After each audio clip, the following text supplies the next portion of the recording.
இள நீல நிற சுடிதாரில் பளிச்சென்று ஸ்கூட்டியில் சென்று கொண்டிருந்தாள் காவ்யா. அவளை தாண்டி சென்ற ஆடிக்கார் ரோட்டோரத்தின் பள்ளத்தில் கிடந்த தண்ணீரை அவள் மேல் தெளித்துவிட்டு சென்றது. அவளோட உடையெங்கும் அழுக்கு தண்ணீர் பட்டு அலங்குலமாகியது. சட்டென்று ஸ்கூட்டியை நிப்பாட்டியவள் கோபத்துடன் அங்கு கையில் கிடைத்த கல்லால் காரை நோக்கி வேகமாக எறிந்தாள். சரியாக கல் காரில் போய் பட்டு காரின் பின்னாடி கண்ணாடி உடைந்தது. சட்டென்று கார் நின்றது. காரிலிருந்து இறங்கினான் ஆதித்யா. வேகமாக கோபத்துடன் காவ்யா நோக்கி வந்தவன், ஏய், எதுக்கடி கார் கண்ணாடியை உடைச்ச என்று கேட்டான். பளிச்சென்று டிப்டாப்பாக இருந்த அவனை கண்டு நக்கலாக சிரித்தபடி அருகிலிருந்த பள்ளத்தண்ணீரில் இறங்கினாள் காவ்யா. எதுக்கு இவ லூஸ் மாதிரி அழுக்குத்தண்ணில் போய் நிற்கிறாள் என்று யோசித்து கொண்டிருக்கும் போதே ஜம்ப் பண்ணினாள் காவ்யா. அவ்வளோதான், தண்ணீரெல்லாம் ஆதித்யா மேல் தெரித்து அவனுடைய உடையெல்லாம் அலங்குலமாகியது. அதிர்ந்து போன ஆதித்யா சுதாரிப்பதற்குள் அவள் ஸ்கூட்டியில் பறந்து போய்ந்தாள். கடுப்பாய் போன ஆதித்யா, என்னைக்காவது ஒரு நாள் என்கிட்ட மாட்டாமடி போவ, அப்போ இருக்குடி உனக்கு என்று கத்தியவன் காரில் ஏறி வீட்டிற்கு திரும்பினான். அவனை பார்த்த அவன் அம்மா சுப்ரஜா, என்ன அது இது அலங்கோலம், இன்று தானே முதல் நாள் ஆபீஸ் போன இப்படி வந்திருக்க என்று கேட்டாள். ஒரு பைத்தியத்துக்கிட்ட மாட்டிக்கிட்டமா என்று கூறியபடி தன் அறைக்குள் சென்றான் ஆதித்யா. 27 வயது ஆணழகன். பள்ளிப்படிப்பு முடிந்ததும் பட்டப்படிப்பிற்காக லண்டன் சென்றான். அங்கேயே மேற்படிப்பு முடித்து அவன் அப்பாவின் தொழில் சம்பந்தமான திறமைகளை வளர்த்து கொண்டிருந்தான். இப்போது அவனுடைய அப்பா இந்தியா அழைக்கவே இன்றுதான் அவனுடைய ஆபீஸ்க்கு முதலாக சென்றிருந்தான். ஆனால் காவ்யாவின் புண்ணியத்தால் முதல் நாள் ஆபீஸ் போகாமலே திரும்பியிருந்தான். திரும்பவும் ரெடியாகி ஆபீஸ் கிளம்பி சென்றான். காவ்யாவிற்கு இன்று முக்கியமான மீட்டிங் இருந்தது. ஆனால் அவளால் போக முடியாததால் ஆபீஸ்க்கு ஒரு இன்ஃபர்மேஷன் கொடுத்துவிட்டு வீட்டிற்கு வந்தவள் திரும்பவும் ரெடியாகி ஆபீஸ் சென்றாள். 4 மாடிகள் கொண்ட ஆபீஸ் வளாகத்தில் உள்ளே நுழைந்தவள் நேராக எம்டி சந்திரசேகரின் அறைக்குள் நுழைந்தாள். அவளை பார்த்து புன்னகைத்த சந்திரசேகர், இன்று ஒரு முக்கியமான கிளைண்ட் வந்திருந்தார். அவர் கூட மீட்டிங்கில் நீயும் என் கூட இருந்திருந்தால் நல்லா இருந்திருக்கும் காவ்யா என்றார். சாரி அங்கிள், இன்னைக்கு ஒரு பைத்தியத்துக்கிட்ட மாட்டிக்கிட்டேன், அதான் வர முடியலை என்றாள். காவ்யா சந்திரசேகரின் நண்பன் குணாளனின் மகள். காவ்யாவின் அப்பா சாஃப்ட்வேர் இன்ஜினியர். காவ்யாவிற்கு ஃபேஷன் டிசைனிங்கில் இருந்த ஆர்வத்தையும் திறமையும் பார்த்து தன் கூட வைத்து கொண்டார் சந்திரசேகர். அவருடைய நிறுவனம் உலகமெங்கும் உள்ள சினிமா துறையினருக்கும் செல்வந்தர்களுக்கும் ஆடைகளை வடிவமைத்து ஏற்றுமதி செய்யும் நிறுவனம். ஆபீஸ் மீட்டிங் காலில் அனைவரும் அமர்ந்திருந்தனர். ஒரு முக்கியமான நபரை எம்டி அறிமுகம் செய்ய உள்ளார். உள்ளே நுழைந்தார் எம்டி சந்திரசேகர். அவர் கூட உள்ள நுழைந்தவனை பார்த்து அதிர்ந்து போனாள் காவ்யா. அவன் வேற யாருமில்ல, ஆதித்யா தான். ஆதித்யாவை எல்லோருக்கும் அறிமுகம் செய்து வைத்தார். என்னுடைய மகன் ஆதித்யா இன்று முதல் இந்த கம்பெனியின் எக்ஸிக்யூட்டிவ் டைரக்டராக பொறுப்பேற்க உள்ளான். உலகத்தின் பல நாடுகளுக்கு சென்று அந்த மக்களின் பாரம்பரிய ஆடைகளை பற்றியும் நவீன கால ஆடைகளை பற்றியும் அறிந்து கொண்டு வந்துள்ளான். எனக்கு அளித்தது போலவே அவனுக்கும் சப்போர்ட் பண்ணுவீர்கள் என்று நம்புகிறேன் என்று பேசி முடித்தார். ஒவ்வொருவராக ஆதித்யாவிடம் தங்களை அறிமுகப்படுத்தி கொண்டனர். காவ்யாவின் முறை வரும்போது அவளை பார்த்து முறைத்தான் ஆதித்யா. காவ்யாவோ அவனை தெரியாத மாதிரி முகத்தை வைத்துக்கொண்டு, I am Kavya, costume designer என்று தன்னை அறிமுகப்படுத்தி கொண்டாள். ஒரு பெரிய ஆர்டர் முடிக்க வேண்டியிருந்ததால் வேலையில் பிஸியாகி போனாள் காவ்யா. 2 நாட்கள் கழிந்திருக்கும். சந்திரசேகர் காவ்யாவிற்கு கால் பண்ணி, காவ்யா, டெல்லி தேவ் குரூப்ஸ்க்கு அனுப்ப வேண்டிய கொட்டேஷனை ஆதித்யா கிட்ட டிஸ்கஸ் பண்ணிவிட்டு உடனே அனுப்பிவிடு என்று பேசிவிட்டு வைத்தார். ஆதித்யாவின் கேபினுக்கு சென்றாள் காவ்யா. கேபின் டோரை ஓப்பன் செய்துவிட்டு, எக்ஸ்கியூஸ் மீ சார் என்றவளை பார்த்து, எஸ் கமின் என்றான் ஆதித்யா. வெள்ளை கலர் சுடிதாரில் ஒரு தேவதை போல நுழைந்தவளை ரசிக்காமல் இருக்க முடியவில்லை ஆதித்யாவால். அவன் இருந்த டேபிளுக்கு முன்னே அமர்ந்தவள், டெல்லி தேவ் குரூப்ஸ்க்கு அனுப்ப வேண்டிய கொட்டேஷனை படிக்கிறேன், அதில் ஏதாவது கரெக்ஷன் இருந்தால் சொல்லுங்க என்று கூறியவள் கொட்டேஷனை படிக்க ஆரம்பித்தாள். அவளை பார்த்தபடி இருந்தவன் சில மாற்றங்களை சொல்லிவிட்டு அவள் கையில் இருந்த பைலை வாங்கினான். மெதுவாக அவனுடைய சேரில் இருந்து எழுந்தவன் ஒரு கையில் பைலை பார்த்து கொண்டே அவன் டேபிளில் ஒரு பீங்கான் குவலையில் இருந்த ஆரஞ்சு ஜூஸை ஒரு கையில் எடுத்தான். அவனையே சேரில் உட்கார்ந்தபடியே நிமிர்ந்து பார்த்து கொண்டிருந்தாள் காவ்யா. தன் வாய் அருகில் டம்ளரை கொண்டு போனவன் ஜூஸை குடிக்காமல் கையை நகர்த்தி காவ்யாவின் அருகில் கொண்டு போய் டம்ளரை கீழே விட்டான். பீங்கான் டம்ளர் உடைந்து காவ்யாவின் உடையெங்கும் ஜூஸ் சிதறி அவள் வெள்ளை சுடிதார் பாலானது. இதை சட்டும் எதிர்பாராத காவ்யா கோபத்துடன் சேரை விட்டு எழுந்தாள். என்ன பண்ற நீ என்று அவளை பார்த்து மிரட்டலுடன் கேட்டாள். ஆதியோ தெனாவிட்டாக, என்ன பண்ணுறேன்னு தெரிஞ்சுதான் பண்ணேன், கொட்டேஷன் ஓகே தான், ஃபைனல் பண்ணிடு என்று கூறி ஃபைலை அவள் கையில் கொடுத்தவன் சேரில் அமர்ந்து அவளை திமிராக பார்த்தான். கோபத்துடன் ஃபைலை கையில் எடுத்துக்கொண்டு தன் கேபினுக்கு வந்தாள் காவ்யா. என்கிட்டயே அவன் திமிர காட்டுறானா, இருக்கு அவனுக்கு என்று புலம்பினாள். பின்னர் அருகில் இருந்த ரெடிமேட் ஷாப்புக்கு கால் பண்ணி ஒரு ஆடை வரவழைத்து மாற்றிக்கொண்டாள். ஆனால் அவளுடைய லக்கி வெள்ளை சுடிதார் பாலாய் போனது. ஆபீஸ் இனாகுரேஷன் டே. அலுவலகத்தில் பணிபுரியும் பணியாளர்களுக்கு 5 ஸ்டார் ஹோட்டலில் விருந்து ஏற்பாடு செய்யப்பட்டிருந்தது. மேடை போடப்பட்டு திறமை கேட்டவாறு எல்லோருக்கும் விருதுகள் வழங்கப்பட்டன. எம்டி சந்திரசேகர் முதலில் மேடையில் பேசினார். அவரை தொடர்ந்து அங்கு நீண்ட நாட்கள் பணிபுரியும் சீனியர் ஸ்டாஃப் தங்கள் உரையை முடித்தனர். அடுத்த ஆதித்யா பேசுவதற்காக அழைக்கப்பட்டான். அடர்ந்த நீல நிறத்தில் கோட் சூட் போட்டு ஸ்டேஜில் ஏறியவன அங்குள்ள பெண்கள் அனைவரும் கண் சிமிட்டாமல் பார்த்தனர். அங்கிருந்த பெண்களால் அவனை ரசிக்காமல் இருக்க முடியவில்லை. சிரித்த முகத்துடன் கணீரண்ட குரலில் பேசி அங்கிருந்த பல பெண்களின் இதயத்தை கொள்ளையடித்தான் ஆதித்யா. ஆனால் ஒருத்தியின் இதயம் மட்டும் அவனை வன்மத்துடன் பார்த்து கொண்டிருந்தது. அந்த இதயத்திற்கு சொந்தக்காரி வேற யாரும் இல்லை, நம்ம காவியா தான். ஆபீஸ் திறப்பு நாள் விழாவிற்கு ஏஞ்சல் போல அழகாக அலங்காரம் பண்ணி வந்திருந்தாள் காவியா. ஏனோ அவள் முகத்தில் சந்தோஷம் இல்லை. ஆதித்யாவை பார்த்து முறைத்து கொண்டு அமர்ந்திருந்தாள். ஆதித்யா பேசி முடித்ததும் எல்லோருக்கும் பப் முறையில் உணவு வழங்கப்பட்டது. அவரவர் தங்களுக்கு பிடித்ததை அவர்களை எடுத்து சாப்பிட்டு கொண்டிருந்தனர். ஒரு டேபிளில் அமர்ந்து தன் தோழியோடு சாப்பிட்டு கொண்டிருந்த காவியா அப்போதுதான் கவனித்தாள் ஆதித்யா ஒரு தட்டில் உணவு பதார்த்தங்களை எடுத்துக்கொண்டு அவள் அருகில் வருவதை. அவன் தன்னை கடந்து தனக்கு பின்னால் செல்லப்போகிறான் என்பதை உணர்ந்தவள் அவன் காலை தன் காலால் வாரிவிட்டாள். இதை சட்டும் எதிர்பாராத ஆதித்யா தடுமாறி அருகில் உள்ள டேபிளில் இருந்த பெண் மேல் விழுந்தான். அவன் கொண்டு வந்த உணவு பதார்த்தங்கள் அவன் மேலும் அந்த பெண் மேலும் கொட்டியது. அங்கிருந்த அனைவரும் ஆதித்யாவையே பார்த்தனர். அவமானமாகி போய்விட்டது ஆதித்யாவிற்கு. ஆனால் அந்த பெண் ஆதித்யாவை கோபித்துக் கொள்ளவில்லை. அவனை பார்த்து புன்னகைத்து கொண்டே உதவிகள் செய்தாள். அந்த பெண்ணை பார்த்து சாரி கேட்டவன் அப்போதுதான் தன் காலை வாரிவிட்டவர் யார் என்று கவனிக்கும் போது அருகில் இருந்த டேபிளில் காவியா அமர்ந்திருந்தாள். அவளை நோக்கி கோபத்துடன் அவள் அருகில் சென்றான் ஆதித்யா.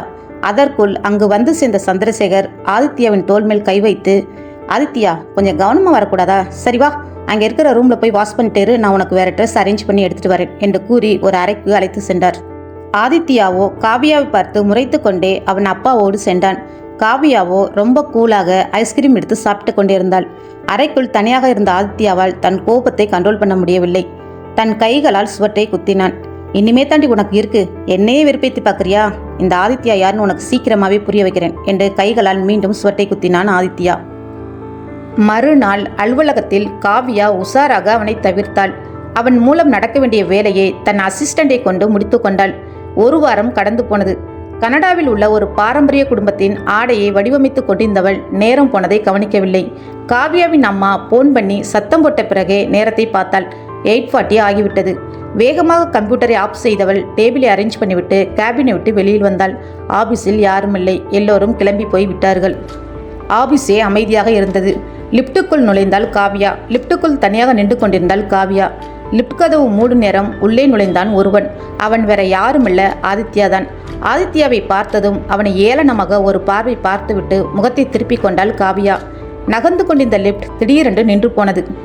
அதிர்ச்சியுடன் ஆதித்யா பக்கம் திரும்ப நினைக்கும் போது அவள் அருகில் மிக நெருக்கமாக நின்று கொண்டிருந்தான் ஆதித்யா. அவனை மிகவும் நெருக்கத்தில் பார்த்த காவியா கோபத்துடன், என்ன பண்ற, தள்ளி நில்லு என்றாள். ஆதித்யாவோ ஒரு மார்க்கமாக அவளை பார்த்து சிரித்தபடியே இன்னும் நெருங்கினான். லிப்ட் சுவற்றில் நன்கு ஒட்டி கொண்ட காவியாவோ கைகளை முறுக்கி அவன் முகத்தில் ஓங்கி ஒரு குத்துவிட்டாள்.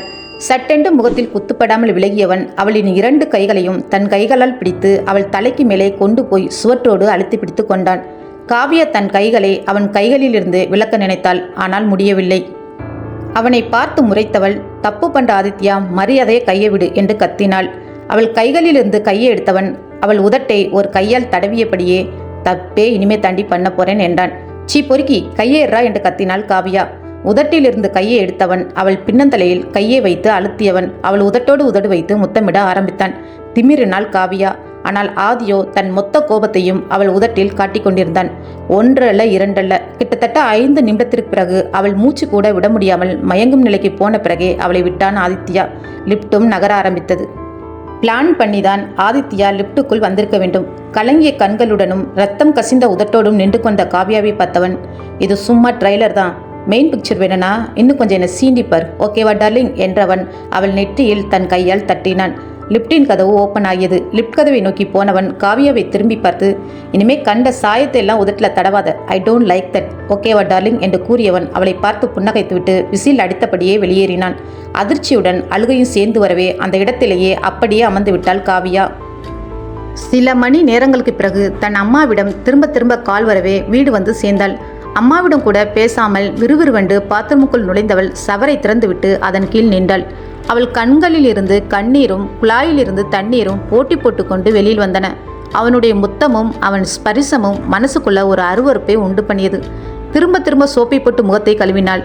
மாற்றி மாற்றி ப்ரஷ் பண்ணினாலும் அவனுடைய எச்சில் ஞாபகம் அடி வயிற்றிலிருந்து உமட்டியது. அவனை வெட்டி துண்டு துண்டாக கூறு போட மனசு துடித்தது. அவனை ஏதாவது செஞ்சே ஆகணும் யோசித்தாள் காவியா. அவள் மனதில் ஒரு எண்ணம் உதித்தது. ஓகே, இது நல்ல ஐடியா தான், இப்படியே பண்ணிடுவோம் என்று நினைத்தவள் அதற்கான வேலைகளை செய்ய ஆரம்பித்தாள். ஆதித்யாவோ கட்டிலில் தூக்கம் வராமல் தவித்து கொண்டிருந்தான்.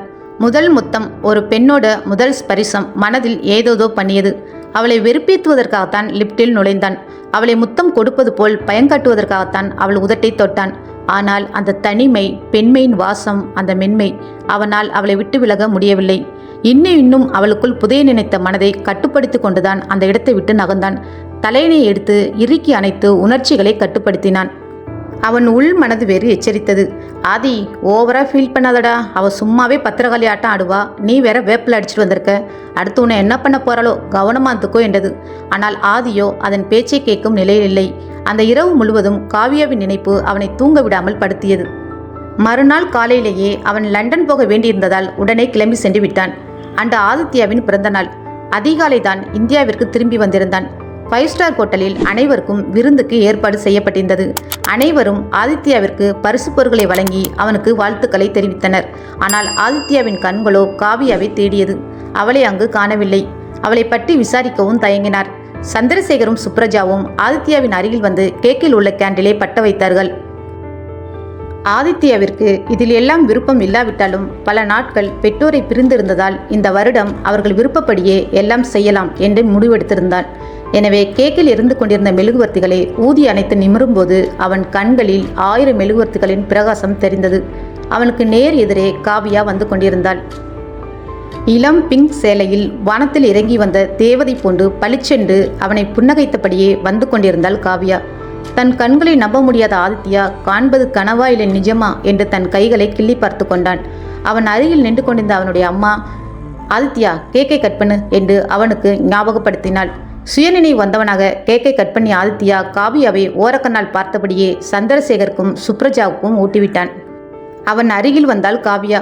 அவன் கைகளில் பரிசு பொருளை கொடுத்தவள் many more returns of the day என்று அவன் கைப்பிடித்து குலுக்கியபடி வாழ்த்துக்களை தெரிவித்தாள். அவள் புன்னகையையும் வாழ்த்துக்களையும் நம்ப முடியாமல் அவளையே பார்த்து கொண்டிருந்தான். இதை அவன் எதிர்பார்க்கவில்லை. தன்னை பார்த்தவுடன் பேயாட்டம் ஆடுவாள் என்று நினைத்தவனுக்கு அவளுடைய புன்னகை வித்தியாசமாகத்தான் இருந்தது. அந்த ஃபங்க்ஷன் முழுவதும் அவன் கண்கள் அவளையே சுற்றி கொண்டிருந்தன. காவியாவும் தன் காந்த பார்வையால் அவனை ஆட்டுக்குட்டி போல தன் கட்டுப்பாட்டில் வைத்து கொண்டிருந்தாள். ஃபங்க்ஷன் முடிந்ததும் வீடு வந்தவன் தன் அறைக்குள் சென்று அவசரமாக காவியாவின் கிஃப்ட் பாக்ஸை ஓபன் செய்தான். அதில் ஒரு இன்ப அதிர்ச்சி காத்திருந்தது. ஒரு ரெட் கலர் ஹார்ட் வடிவமைப்பு கொண்ட கிஃப்ட் இருந்தது. அந்த இதயத்தை எடுத்து ஓபன் பண்ணினான். ஓபன் செய்தவுடன் ஐ லவ் யூ ஆதித்யா என்று காவியாவின் ஹஸ்கி வாய்ஸ் கேட்டது. அதை கேட்டவுடன் அவன் உடம்பில் மின்சாரம் பாய்ந்தது. கைகளில் நடுக்கம், சில்லென்று ஏசியிலும் வேர்த்தது. எத்தனையோ பெண்கள் அவனுக்கு ப்ரப்போஸ் செய்து இருக்கிறார்கள். அதை அவன் சட்டை பண்ணியது கூட கிடையாது. ஆனால் காவியா, அவளின் பார்வை, அவளின் இந்த வார்த்தை அவன் நரம்புகளில் ஊடுருவி அவனுக்குள் இரத்த ஓட்டத்தை பல மடங்கு அதிகரிக்க செய்தது.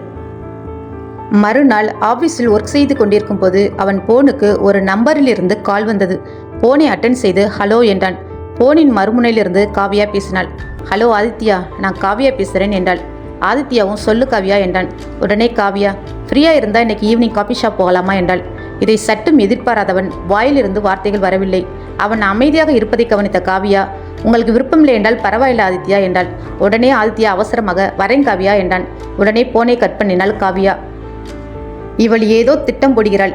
என்னை என்ன செய்ய காத்திருக்கிறாளோ, என்னவோ செய்யட்டும், இப்போதைக்கு இந்த ஃபீல் நல்லா இருக்கு, அனுபவிக்கலாம் என்று யோசித்தவன் அலுவலக வேலையில் மூழ்கி போனான். மாலையில் 5 மணிக்கு காவியா திரும்பவும் கால் பண்ணினாள். அவள் சொன்ன காபி ஷாப்புக்கு வேகமாக சென்றான் ஆதித்யா. அங்கு அவனுக்காக காத்திருந்தாள் காவியா. அவளுக்கு நேர் எதிரே அமர்ந்தவன், அப்புறம் காவியா, ப்ரப்போஸ் எல்லாம் பயங்கரமா இருக்கு என்றான். ஏன் பண்ணக்கூடாது ஆதித்யா என்றாள். எதனால என் மேலே லவ் வந்துச்சுன்னு தெரிஞ்சுக்கலாமா என்று ஆதித்யா கேட்டவுடன் யோசித்தவள் சற்று வெக்கத்துடன், அன்னைக்கு முத்தம் கொடுத்தல, அது என்னோட முதல் முத்தம். அது மட்டும் இல்லை, நீ ரொம்ப அழகா இருக்க, அறிவாகவும் இருக்க, ஒரு பொண்ணுக்கு உன்னை பிடிக்கலைன்னா தான் அதிசயம், அதான் நானே லவ் பண்ணிட்டேன் என்று சொன்னவள் மனதுக்குள், எப்பா இவனை ஏமாத்துறதுக்கு என்னவெல்லாம் போய் சொல்ல வேண்டியிருக்கு, எப்படியெல்லாம் நடிக்க வேண்டியிருக்கு என்று நினைத்து கொண்டாள். ஆதியோ புன்னகைத்தபடியே, என்னம்மா ட்ராமா பண்றா, என்னை என்ன செய்ய காத்திருக்கிறாளோ பார்க்கலாம் என்று மனதுக்குள் நினைத்து கொண்டான். இருவரும் சிரித்து பேசிக்கொண்டே காஃபியும் ஸ்நாக்ஸும் சாப்பிட்டுவிட்டு கிளம்பினர். மறுநாள் காலையில் ஆதித்யா எழுந்து போனை எடுக்கும்போது அதில் காவியாவின் குட் மார்னிங் மெசேஜ் இருந்தது. அதை பார்த்து புன்னகைத்தவன் அவளுக்கு ரிப்ளை பண்ணினான். அலுவலகத்தில் இருவரின் பார்வைகளும் அடிக்கடி மோதிக்கொண்டன. உதடுகள் தானாகவே புன்னகைத்தன. அவளிடம் ஒரு ஈர்ப்பு விசை கொண்டு அவளை நோக்கி தன்னை ஈர்ப்பது போல் உணர்ந்தான் ஆதித்யா. நாட்கள் கடந்தன. இருவரும் ஹோட்டல், பார்க், சினிமா என்று எல்லா இடங்களிலும் சேர்ந்து சுற்றினர். அவர்களை பார்த்தால் அந்யோன்யமான காதலர்கள் போல் எல்லோருக்கும் தோன்றியது. அலுவலகத்தில் அவர்களை பற்றி கிசுகிசுக்கள் வெளிவந்தன. சந்திரசேகரும் இதை கவனித்திருந்தார். ஒரு நாள் ஆதித்யாவை தன் கேபினுக்கு வரவழைத்த சந்திரசேகர் அவனிடம் பேசினார். ஆதித்யா, நீயும் காவியாவும் ஒருவரை ஒருவர் லவ் பண்ணுகிறீர்களா என்று கேட்டார். அதற்கு ஆதித்யாவோ தெரியலப்பா என்றான்.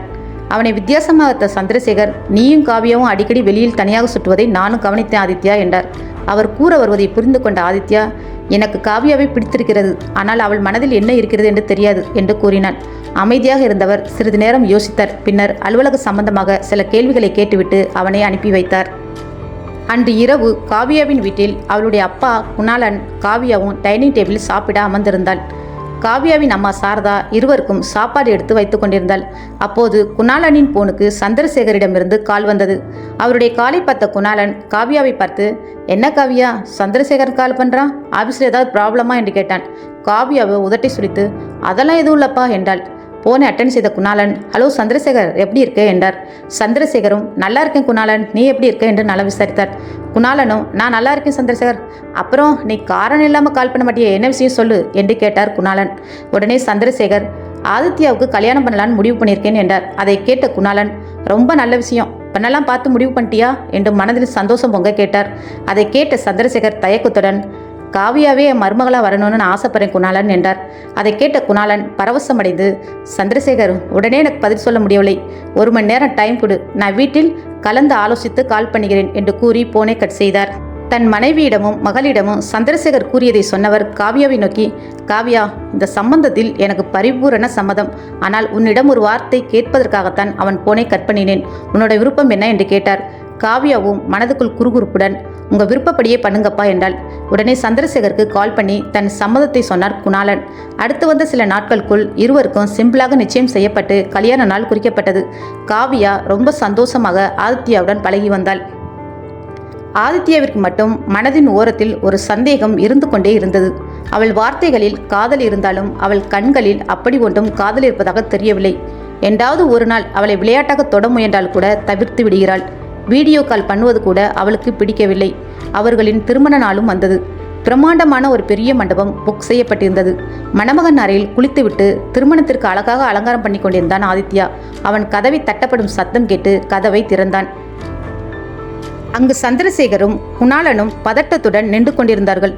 சந்திரசேகர் உடனே ஆதித்யாவை நோக்கி, ஆதித்யா, உனக்கும் காவியாவுக்கும் ஏதாவது பிரச்சனையா? உன்னை பிடிக்கலைன்னு லெட்டர் எழுதிவிட்டு காவியா மிஸ்ஸிங் என்று கூறினார். கூடவே குணாலனும், என்னாச்சு ஆதித்யா, காவியா உன்கிட்ட ஏதாவது சொன்னாலா? நான் அவளோட சம்மதம் வாங்கி தான் கல்யாணத்துக்கு ஏற்பாடு செய்தேன், ஏன் இப்படி பண்ணுகிறா? உனக்கு ஏதாவது தெரியுமா ஆதித்யா என்று பதட்டத்துடன் கேட்டார். ஆதித்யாவிற்கு உடனே புரிந்து போனது. ஓ, இதுக்கு தான் இவ்வளவு டிராமாவா? அடிப்பாவி, என்னைய பழி வாங்குறேன்னு அவள் அப்பனை சேர்த்து பழி வாங்குறாளே என்று மனதில் நினைத்து கொண்டான்.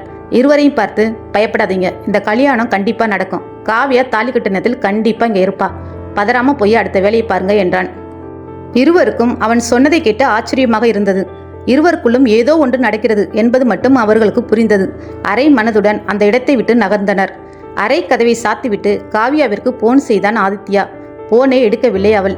அவளுடைய வாட்ஸ்அப்பிற்கு சில மெசேஜ் பண்ணிவிட்டு ரொம்ப கூலாக திருமண மேடையை நோக்கி நடக்க ஆரம்பித்தான் ஆதித்யா. ஒரு பெரிய ஸ்டார் ஹோட்டலில் விதவிதமா உணவுகளை ஆர்டர் செய்துவிட்டு ரசித்து ருசித்து சாப்பிட்டு கொண்டிருந்த காவியாவிற்கு ஆதித்யாவிடமிருந்து போன் வந்தது. அதை பார்த்து சிரித்த காவியா, என்னையா கஷ்டப்படுத்துற, இன்னைக்கு அவமானப்பட்டு சாவுடா என்று வன்மத்துடன் சிரித்தாள். ஆதித்யாவின் நம்பரிலிருந்து மெசேஜ் வரவே, என்னதான் மெசேஜ் அனுப்புறான் என்றபடி மெசேஜ் ஓபன் பண்ணி பார்த்தவளுக்கு முகத்தில் ஈயாடவில்லை. கோபமும் பயமும் ஒரே நேரத்தில் அவளை ஆட்கொண்டன. கையை கழுவியும் கழுவாமலும் வேகமாக ஸ்கூட்டியை எடுத்துக்கொண்டு திருமண மண்டபத்தை நோக்கி விரைந்தாள். ஆதித்யாவிற்கும் காவியாவிற்கும் திருமணம் நடக்குமா? ஆதித்யா அனுப்பிய வாட்ஸ்அப் மெசேஜில் என்னதான் இருக்கிறது? அதை பார்த்து காவியா பயந்து ஓட காரணம் என்ன? இருவரின் மோதல் நிறைந்த காதல் கதையுடன் பயணம் செய்ய சேனலை சப்ஸ்கிரைப் பண்ணுங்க, லைக் பண்ணுங்க, கமெண்ட் பண்ணுங்க. அடுத்த எபிசோடு விரைவில்.